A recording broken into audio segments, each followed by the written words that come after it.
বিশ্বনবী সাল্লাল্লাহু আলাইহি ওয়াসাল্লামের কাছে সাহাবায়ে কেরাম বলল, ওয়া মা হুন্না ইয়া রাসূলুল্লাহ, 15টি খারাপ অভ্যাসের মধ্যে উম্মতরা যখন ধ্বংস হবে তাদের মধ্যে অন্যতম আরেকটা খারাপ অভ্যাস কি? আল্লাহর নবী বললেন, ওয়া তুআল্লিমা লিগাইরিদ্দিন, শেষ জামানার মধ্যে দিন বিরোধী শিক্ষা ব্যবস্থা চালু হবে। আপনি তাকায় দেখবেন আমাদের সমাজে এখন মাদ্রাসা শিক্ষার বিরোধিতা করে, ওলামায়ে কেরামদেরকে ব্যাঙের ছাতা বলে গালি দেয়, মাদ্রাসাকে ব্যাঙের ছাতা বলে গালি দেয়, গান বাজনার জন্য আলাদা আলাদা প্রাইভেট ভার্সিটি খোলা হয়, কিন্তু মাদ্রাসার বিরুদ্ধে সমাজের মানুষগুলি লেগে যায়। আল্লাহর নবী বললেন, ওয়া তুআল্লিমা লিগাইরিদ্দিন, দিন বিরোধী শিক্ষা ব্যবস্থা সমাজে যখন চালু হবে আল্লাহ তাআলা সমাজের মধ্যে তখন অগ্নিবায়ু চালু করে দিবেন। আপনি তো মনে করতেছেন 2025 সালে হয়তো দিন বিরোধী শিক্ষা ব্যবস্থা চালু হয়েছে, এটা আমাদের ভুল ধারণা। আপনি জানলে অবাক হবেন, আরো 200 বছর আগে থেকে এই পায়তারা চলেছে। মুসলিম সমাজকে ধ্বংস করার জন্য ইংরেজরা 200 বছর আগ থেকে এমনভাবে কারিকুলাম তৈরি করেছেন সমাজের মানুষরা যেন দেখতে মানুষদের মতো হয় কিন্তু আচরণে পশুর মতো হয়। আপনি তাকায় দেখবেন সমাজের মধ্যে অধিকাংশ উচ্চ শিক্ষিত মানুষ আছে, তাদেরকে দেখতে ভালো লাগে কিন্তু তাদের আচরণ কুকুরের চাইতেও নিকৃষ্ট, এমন আছে না নাই? আউযু বিল্লাহি মিনাশ শাইতানির রাজীম। বিসমিল্লাহির রাহমানির রাহিম। ইয়াসআলুকান নাসু আনিস সাআহ قل إنما علمها عند الله وقال النبي صلى الله عليه وسلم يوشك أن يأتي على الناس زمان لا يبقى من القرآن إلا رسمه ولا يبقى من الإسلام إلا اسمه مساجدهم عامرة وهي خراب من الهدى علماؤهم شر من تحت أديب السماء أو كما قال عليه الصلاة والسلام اللهم صل على محمد وعلى آل محمد كما صليت على إبراهيم وعلى آل إبراهيم إنك حميد مجيد اللهم بارك على محمد وعلى آل محمد كما باركت على إبراهيم وعلى آل إبراهيم إنك حميد مجيد ربي زدني علما ربي زدني علما رب اشرح لي صدري ويسر لي أمري واحلل عقدة من لساني يفقهوا قولي الحمد لله ঐতিহ্যবাহী ব্রাহ্মণবাড়িয়া জেলার শ্যামপুর আনন্দপুর ইসলাহুল উম্মাহ যুব সংগঠনের উদ্যোগে 15তম ইসলামী মহাসম্মেলনের সম্মানিত সভাপতি সাহেব হযরত মাওলানা আব্দুল আউয়াল হাফিজাহুল্লাহ, উপস্থিত আছেন আল্লাহর দিন প্রিয়, কোরআন প্রিয়, ইসলাম প্রিয় যুবক ভাইরা, পর্দার অন্তরালের মা ও বোনেরা। আল্লাহ রাব্বুল আলামিন আমাদের যাদেরকে সমস্ত ফিতনা ফাসাদ থেকে বাছাই করে এই তাফসীর প্রোগ্রামে বসার সুযোগ দিয়েছেন, এজন্য সবাই শুকরিয়া তান বলি আলহামদুলিল্লাহ। আল্লাহ তাআলা যাদেরকে ভালোবাসেন তাদেরকে দিয়েই আল্লাহ তাআলা দ্বীনের কাজ করান, ঠিক কি না বলেন? রাসূল সাল্লাল্লাহু আলাইহি ওয়াসাল্লাম বলেন, ইন্না লিল্লাহি আহলিনা মিনান নাস, সাহাবায়ে কেরাম নিশ্চয় দুনিয়াতে আল্লাহর পরিবার আছে। সাহাবী প্রশ্ন করল, মান হুম ইয়া রাসূলুল্লাহ, আল্লাহর পরিবার কারা? আল্লাহর তো কোনো ওয়াইফ নেই, আল্লাহর তো কোনো সন্তান নেই, পরিবার নাই, আল্লাহর পরিবার কারা? রাসূল সাল্লাল্লাহু আলাইহি ওয়াসাল্লাম বলেন, হুম আহলুল কুরআনি আহলুল্লাহি ওয়া খাসাতুহু, যারা কোরআনওয়ালা, কোরআনের সঙ্গে খাস, তারা সবাই আল্লাহর পরিবার। সুবহানাল্লাহ বলেন। এই হাদিস থেকে বোঝা যায় আজকের এই তাফসীরুল কোরআন মাহফিলের আয়োজন যারা করেছেন তারাও আল্লাহর পরিবার। আপনারা যারা বসেছেন এই ফিতনার জমানায় সমস্ত কিছু ফাড়েক করে তাফসীর প্রোগ্রামে বসেছেন, তারাও আল্লাহর পরিবার। সুবহানাল্লাহ। আমি আপনাদের সামনে কোরআনুল কারীমের ৬,২৩৬টি আয়াত থেকে একটি আয়াত তেলাওয়াত করেছি। রাসূল সাল্লাল্লাহু আলাইহি ওয়াসাল্লামের অসংখ্য হাদিস থেকে একটি হাদিস পাঠ করেছি। এই আয়াতকে সামনে রেখে, হাদিসকে সামনে রেখেই বর্তমান প্রেক্ষাপট নিয়ে কিছু কথা বলে বিদায় নিব ইনশাআল্লাহ। আমাদের সমাজের অধিকাংশ মানুষ আছে যারা উচ্চ শিক্ষিত মানুষ, সেকুলার টাইপের মানুষ, যারা বলে দেয়ার ইজ নো গড, আল্লাহ বলতে কেউ নেই। কিছু টাইপের এরকম মানুষ আছে যারা কিয়ামতকে বিশ্বাস করে না, পুনরুত্থানকে বিশ্বাস করে না। এরকম মানুষ আছে না নাই? আছে। বিশেষ করে যারা উচ্চ শিক্ষিত মানুষ, ইউনিভার্সিটি থেকে অনার্স, মাস্টার্স, পিএইচডি, ডক্টরেট যারা করে, তাদের মধ্যে কিছু কিছু মানুষ এই ধরনের প্রশ্ন করে, দুনিয়া কি কিয়ামত হবে? বা আল্লাহ তাআলা যদি দুনিয়া কিয়ামত করেন হাসরের ময়দানে, in the day of judgement, level playing ফিল্ডে আল্লাহ কি তুলতে পারবেন মানুষদেরকে? অধিকাংশ মানুষ এরকম চিন্তা করে যে তুলতে পারবে কিনা। তাদের দাবি হলো মানুষ বিমান দুর্ঘটনায় মারা গেলে সেখানেই জলে পুরো শেষ হয়ে যায়, এই মানুষ আবার কিভাবে একত্রিত হবে? তাদের দাবি হলো কোনো মানুষ যদি আগুনে পুড়ে ছারখার হয়ে যায় তাহলে সেখানে তার বডি শেষ হয়ে গিয়েছে, তাকে কিভাবে তুলবে? মানুষ এই ধরনের প্রশ্ন করে। সেকুলার টাইপের যারা, ইহুদি খ্রিস্টান যারা, বিধর্মী মানুষ যারা, আপনি জানলে অবাক হবেন, রাসূল সাল্লাল্লাহু আলাইহি ওয়াসাল্লামের কাছেও এমন প্রশ্ন করত, বলুন হে নবী, কিয়ামত কবে হবে? আচ্ছা বলেন তো দেখি, কিয়ামত কবে হবে এটা জানেন কে? আরো জোরে বলেন। এটা কি দুনিয়ার কেউ জানতে পারবে কিয়ামত কবে হবে? 2022 সালে আমেরিকার বিখ্যাত গবেষণাগার পিও এবং সংবাদদাতা যেটা নাসা, তারা দাবি করেছিল 2023 সালের রমজানে কিয়ামত হয়ে যাবে। কিছু কিছু মানুষ ধন সম্পদ এমনভাবে খরচ করা শুরু করে দিয়েছিল। আচ্ছা আপনি বলেন তো দেখি, কিয়ামত কবে হবে এটা কি আমেরিকা বলতে পারে নাকি আল্লাহ বলতে পারে? আরো জোরে বলেন। আমরা মুসলিমরা সেটা বিশ্বাস করি, নবীও সেটা বলছেন। কিয়ামতের জ্ঞান আল্লাহর কাছে, দুনিয়ার কেউ জানে না। তবে সাহাবায়ে কেরাম শোনো, দুনিয়ার মানুষ শোনো, কিয়ামত হওয়ার আগে সমাজ ব্যবস্থা ধ্বংস হবে, মানুষের মধ্যে কি কি ঘটবে সেই কথাগুলি আমি তোমাদেরকে বলতে পারি, জানার দরকার আছে না নাই?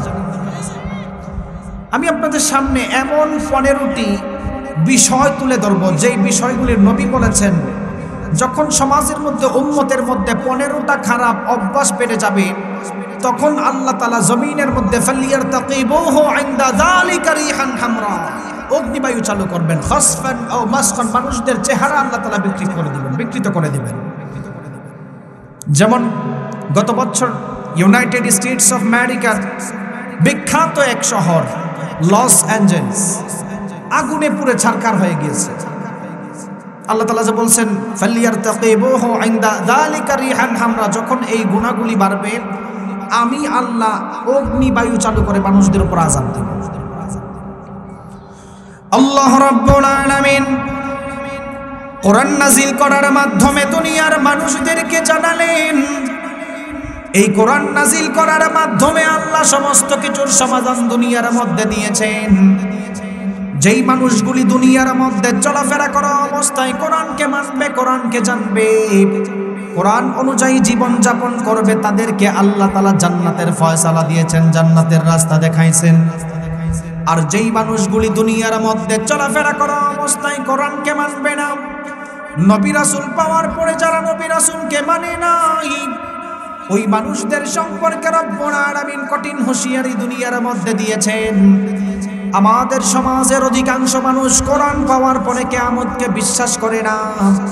আমাদের সমাজের সেকুলার টাইপের উচ্চ শিক্ষিত মানুষ আছে, কোরআন পাওয়ার পরে নবীকে মানে না, নবীর বাণীগুলি মানে না। মানুষ মারা যাওয়ার পরে আবার তাদেরকে পুনরুত্থান করবেন সেই কথাগুলিও মানে না। কিছু কিছু মানুষ বিশ্বনবী সাল্লাল্লাহু আলাইহি ওয়াসাল্লামের দরবারে হাজির হয়ে আমার নবীকে বলতো, ইয়া রাসূলুল্লাহ, কিয়ামত কবে হবে আপনি একটু আমাদেরকে জানায়া দেন।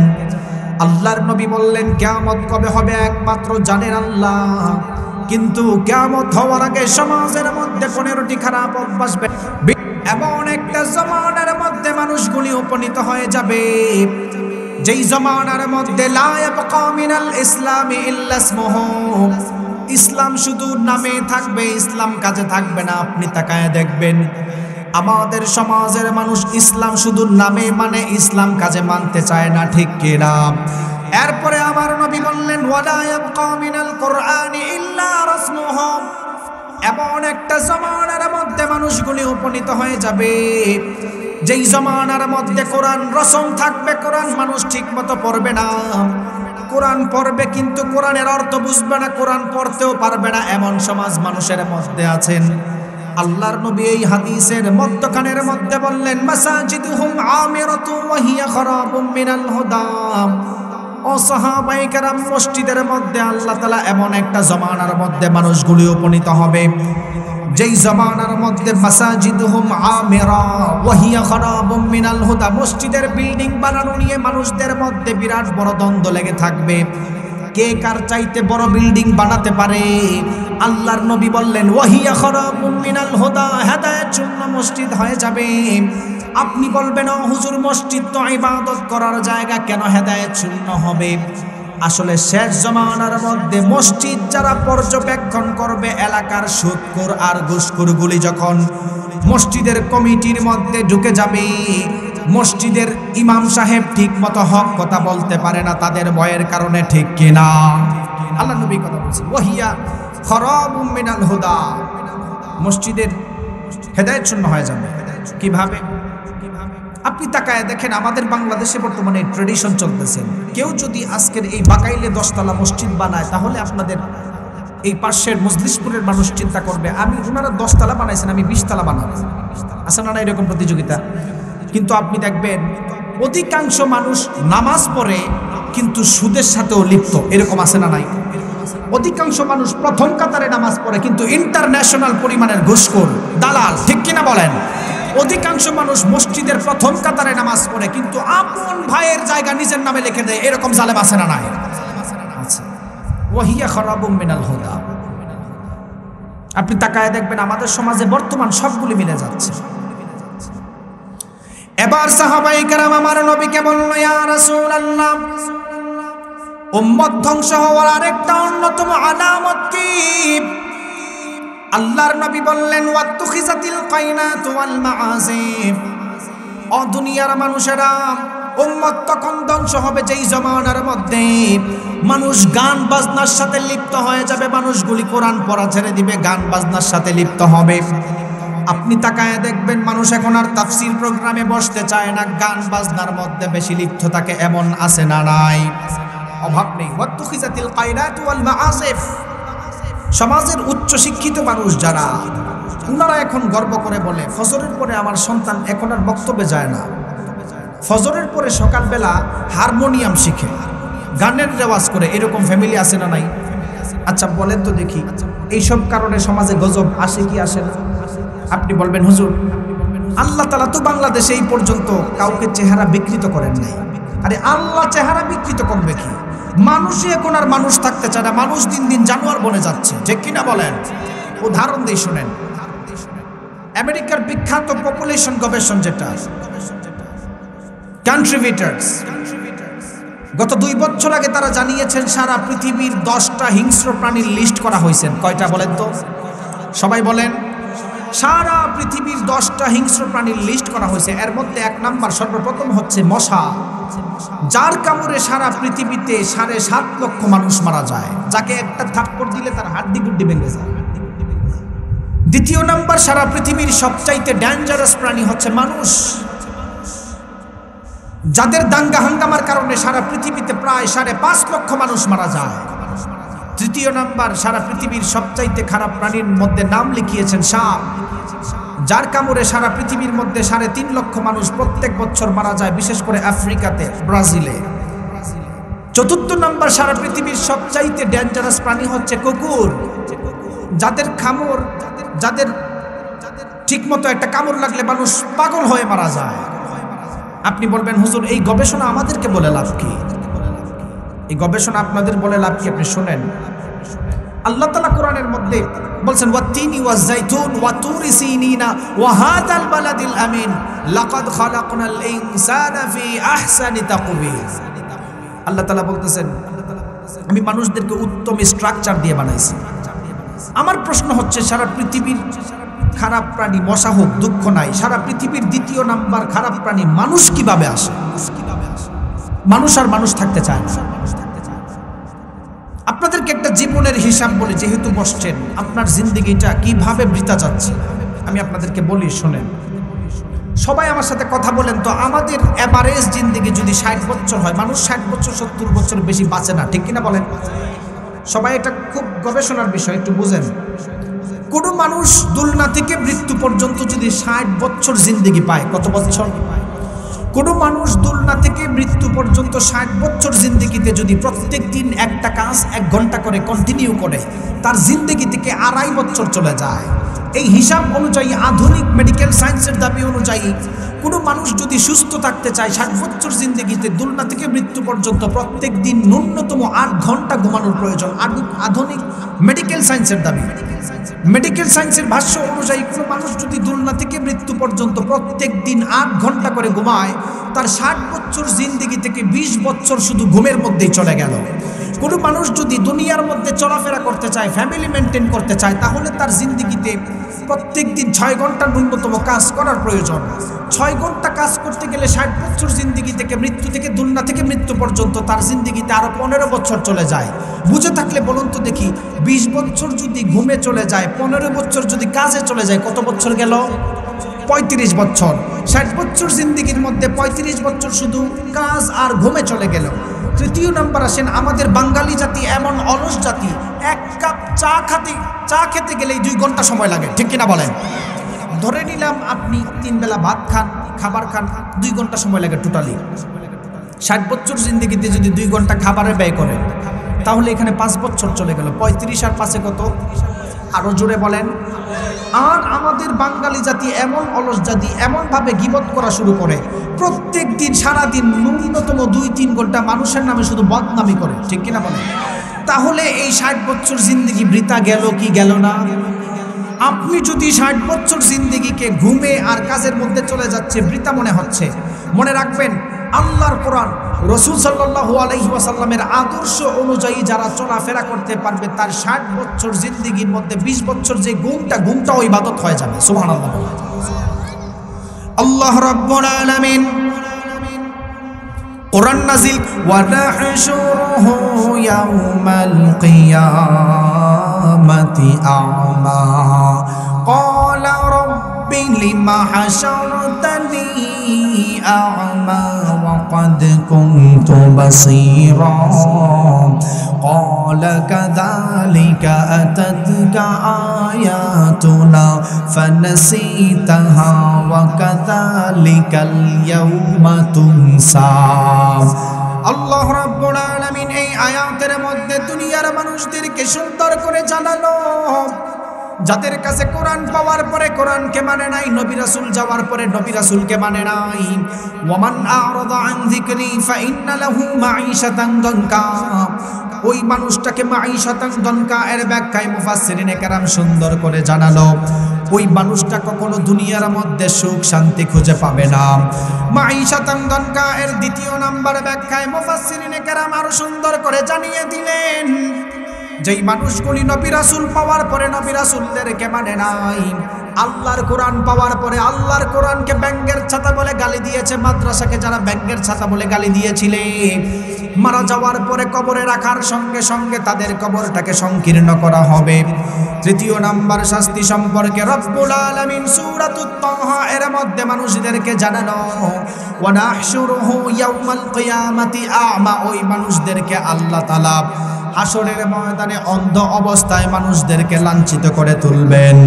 যেই মানুষদেরকে হাসরের ময়দানে লাঞ্ছিত অবস্থায় তোলা হবে, সেই মানুষরা আমার আল্লাহকে বলবেন, ওগো আল্লাহ, দুনিয়ার মধ্যে চোখ থাকার পরে কেন আপনি আমাদেরকে অন্ধ অবস্থায় তুললেন?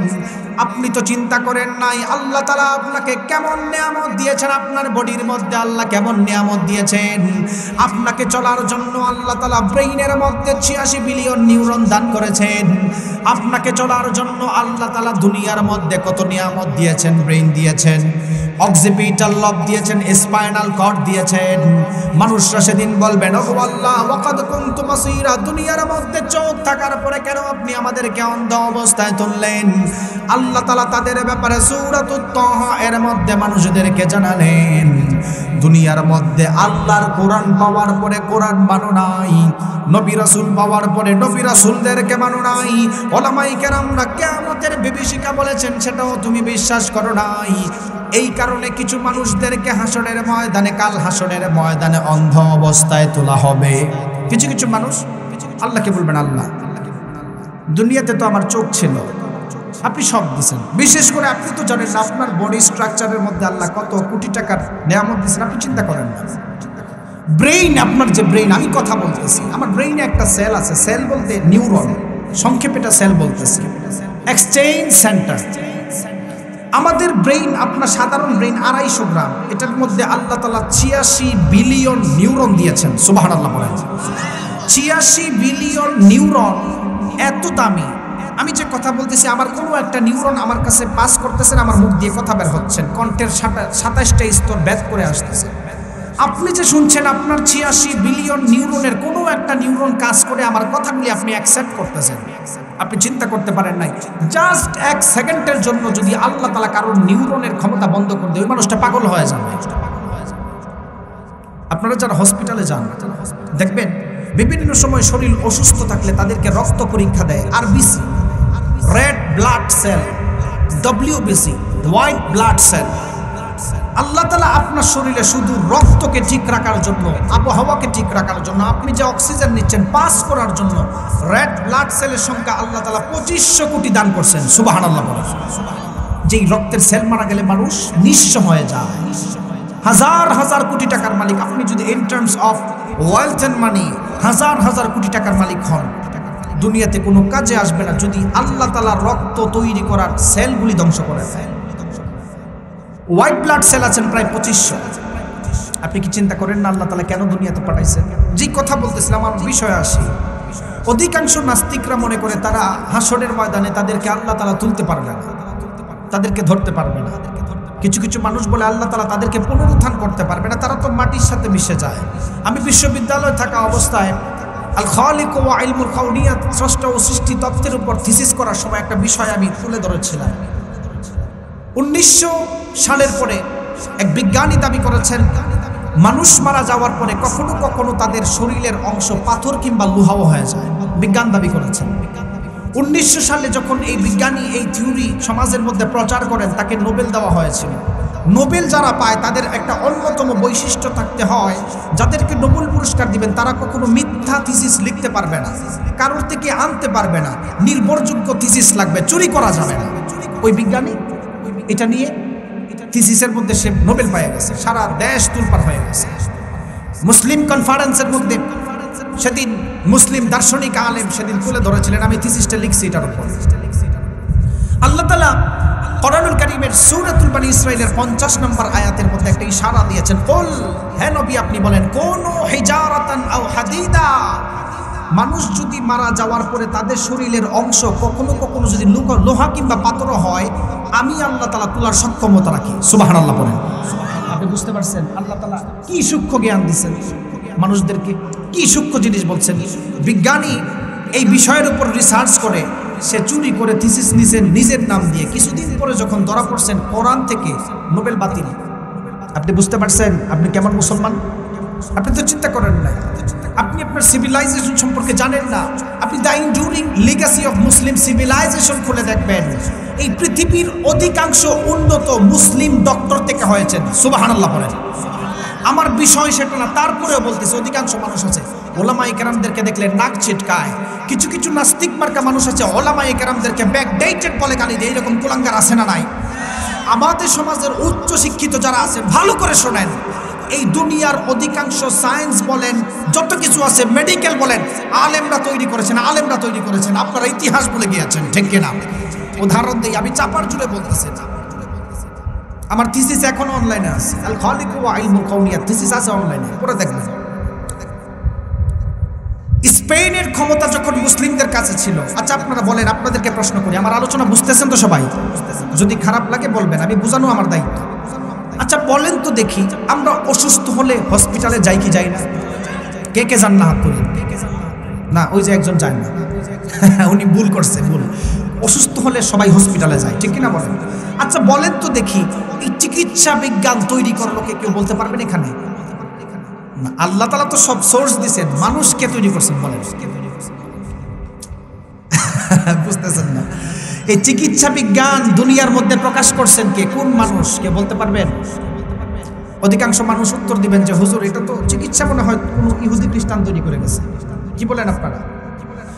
উচ্চ শিক্ষিত মানুষরা তারা সপ্তম শতাব্দী অষ্টম শতাব্দীর ইতিহাস জানে না, পড়ে না, আলেমদের কাজকে তারা অস্বীকার করে।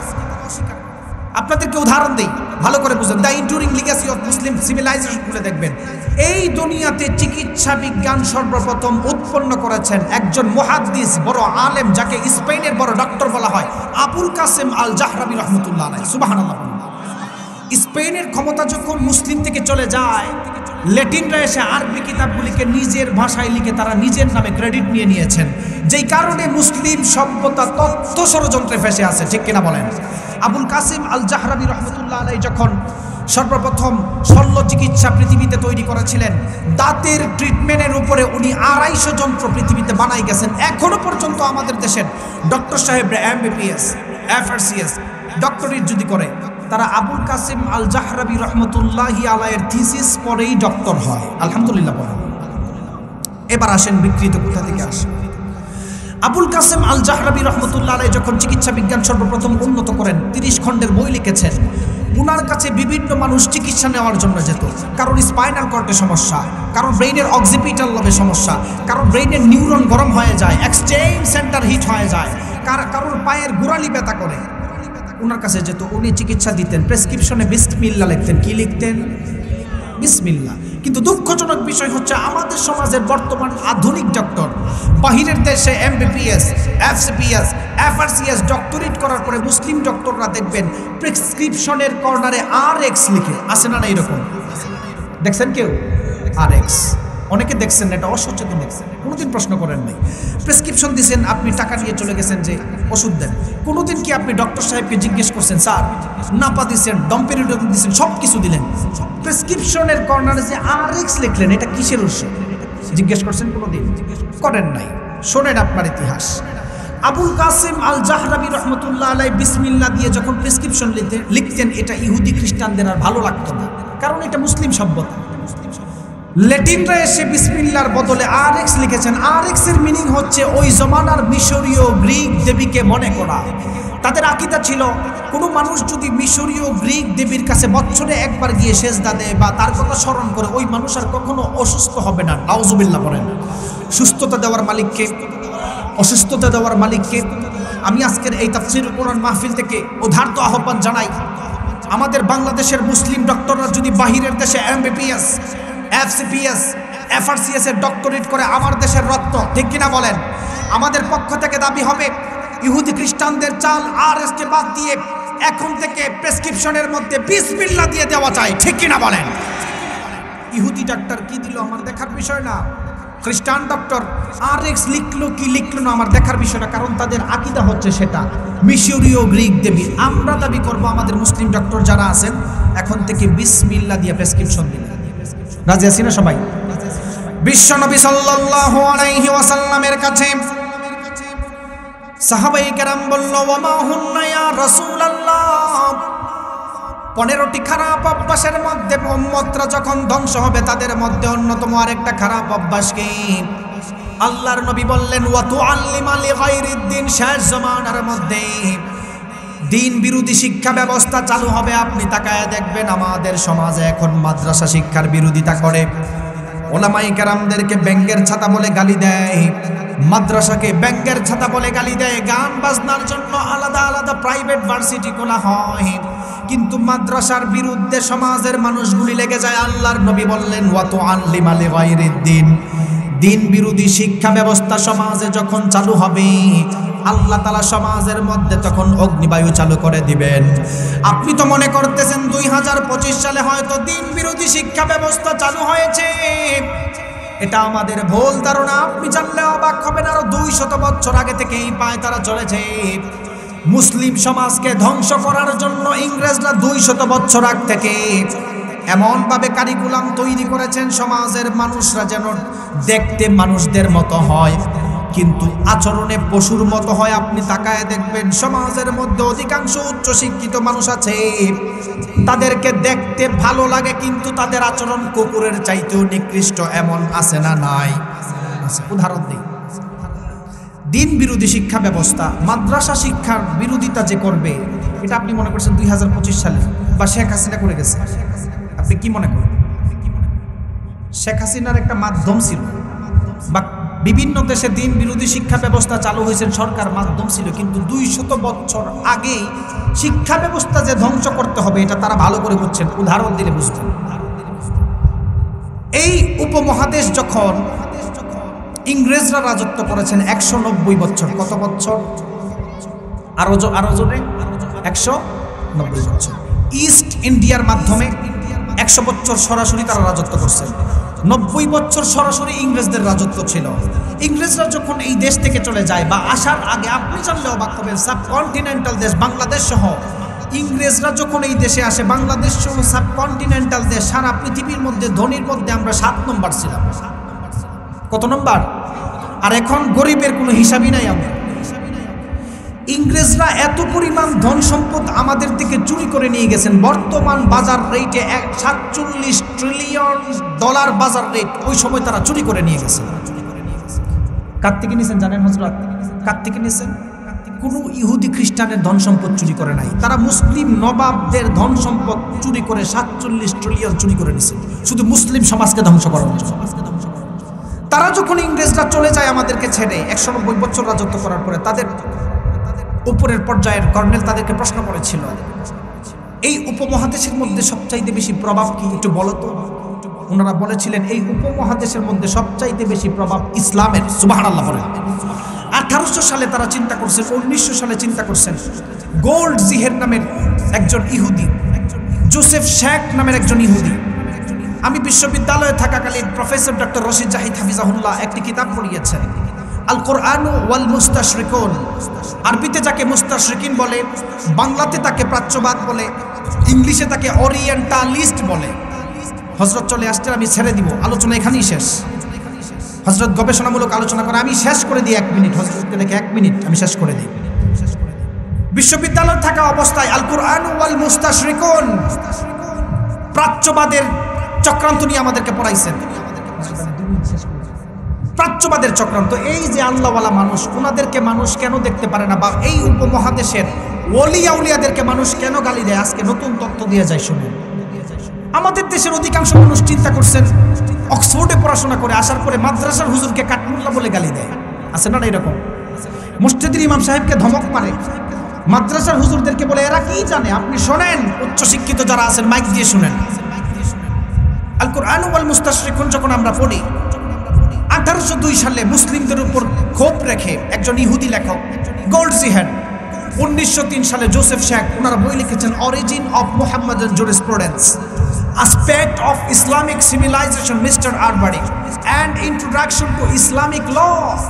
রাসূল সাল্লাল্লাহু আলাইহি ওয়াসাল্লামের রাজনীতি নিয়ে লিখছেন, ইলমে তাসাউফের উপর বই লিখছেন একজন ইহুদি, রাসূল সাল্লাল্লাহু আলাইহি ওয়াসাল্লামের জিহাদ নিয়ে বই লিখছেন একজন ইহুদি, কোরআনের প্রত্যেকটা নকতা নিয়ে বই লিখছেন একজন ইহুদি। গোল্ড জিহের বই লেখার সময় বলেন, বিশ্বনবীর মতো, রাসূল সাল্লাল্লাহু আলাইহি ওয়াসাল্লামের মতো আদর্শবান নবী আর দুনিয়াতে আসবে না। সুবহানাল্লাহ পড়বেন না? ইহুদির লেখা বই পড়ে সর্বপ্রথম আপনি সুবহানাল্লাহ পড়বেন, কারণ আপনাকে খাওয়ানোর জন্য এই কথা বলছেন। উনি যখন বইটা লিখেন 169 নম্বর পৃষ্ঠায় লিখছেন, নবী মুহাম্মদ সাল্লাল্লাহু আলাইহি ওয়াসাল্লাম যে জিহাদ করত, উনি আসলে মানব জাতির জন্য জিহাদ করতো না, উনি নারী পাওয়ার জন্য জিহাদ করতো। নাউজুবিল্লাহ পড়বেন না? যে কারণে অক্সফোর্ড ইউনিভার্সিটিতে বইটা পড়ানো হয়, অরিজিন অফ মুহাম্মাদের jurisprudence, aspect of Islamic civilisation, Mr Arberry, Toronto ইউনিভার্সিটিতে পড়ানো হয়। শোনেন আপনারা, সেখান থেকে আসার পরে তারা বই লিখছেন, পৃথিবীর মধ্যে ইলমে তাসাউফ, আল্লাহর ওলি বলতে কিছু নাই। ওলি আউলিয়া যে মুরাকাবা মুশাহাদা করে, এগুলা মঙ্গোলিয়া থেকে চুরি করে আনছে। নাউজুবিল্লাহ পড়বেন না? যে কারণে উচ্চশিক্ষিত মানুষ এখন ওলি আউলিয়া দেখতে পারে না, ওলি আউলিয়ার বিশুদ্ধার করে। অধিকাংশ মানুষ আহলে হাদিস, লা মাযহাবি, আহলে কোরআন হওয়ার মূল কারণ হচ্ছে গোল্ড জিহেরের বই পড়ার পরে উল্টাপাল্টা থিওরি পায়। ঠিক কিনা বলেন? এজন্য ইহুদিদের বই পড়ে কখনো আলেমদেরকে গালি দিলে ইহুদিদের সঙ্গে হাসর হবে। আল্লাহ তাআলা আমাদের সবাইকে বুঝার তৌফিক দান করুক। হযরতকে বসায় কথা বলা আমার মতো ব্যক্তির বেয়াদবি। আমি হযরতের ছাত্র, বেয়াদবি। হযরত আসছেন গবেষণামূলক আলোচনা করবেন, আমি হযরতের কাছে দোয়া চাই, যেই কথাগুলি আপনাদের সামনে বলছি এই কথাগুলির উপর আমাকে বিশেষ করে আমল করার, আপনাদেরকে আমল করার তৌফিক দান করুন। আমিন। ওয়া আখিরু দাওয়ানা আলহামদুলিল্লাহি রাব্বিল আলামিন।